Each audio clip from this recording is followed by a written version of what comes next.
There's been some rumors recently about Samsung potentially leaving the camera market, specifically the mirrorless side of things, the NX1 and those kinds of cameras, and getting out of that game altogether.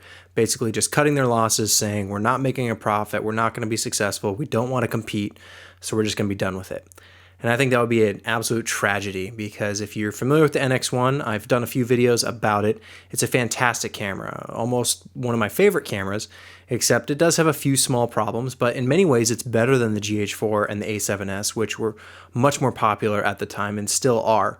Now we're starting to see the next generation of those with the A7S Mark II and potentially the GH5 coming up soon. And I'd really like Samsung to keep in the game, especially now that Premiere is going to start enabling H.265 support natively, so you can bypass the whole transcoding situation with those cameras. And the NX1 is a fantastic camera, and it only had a few small quirks or flaws or things you had to work around to kind of deal with.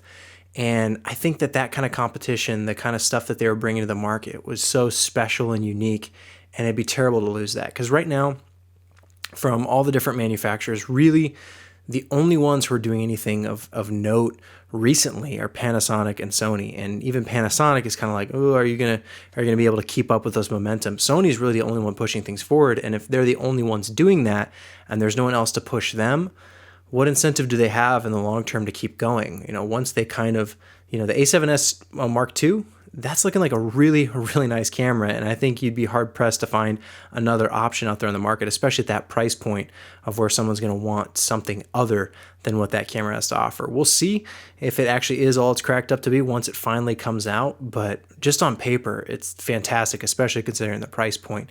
And then above that, you've got some other cameras, but with the mirrorless DSLR type cameras, the photography hybrid type things, Panasonic and Sony are the only ones. And Samsung, I know they didn't make a huge splash with the NX1, but I'd really miss them, especially if they stopped developing and stopped pushing everything forward, because that camera is really nice. And you can even get them really cheap used. If you want, I'd recommend renting one just to try it out, because you can rent them really cheap too.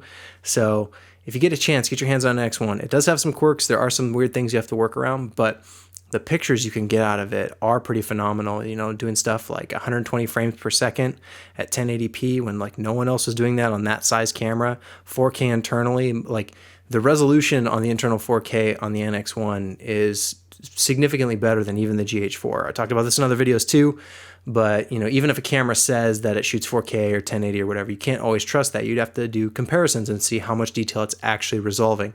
And the NX1 does resolve more detail. Some people say it's like too sharp. Well, you can always work around that too, I suppose. So ultimately, I hope these rumors are false, and if Samsung is considering getting out of things, I really hope they second guess that. I understand companies have to make profit, and it's all about running a business, and they might look at the marketplace and just say it's not worth trying to compete, because maybe the sales just aren't there. Maybe there's not a big enough market to split it up between all three companies, but I think they could own it if they, pushed a little harder, got a little bit more out there in front of the marketplace, and just kind of did a better job marketing their camera and made it a little bit more buzz. And because what they're doing, the price point and the features is right where it needed to be. Just iron out those few quirks of that first generation cameras, and you got me sold.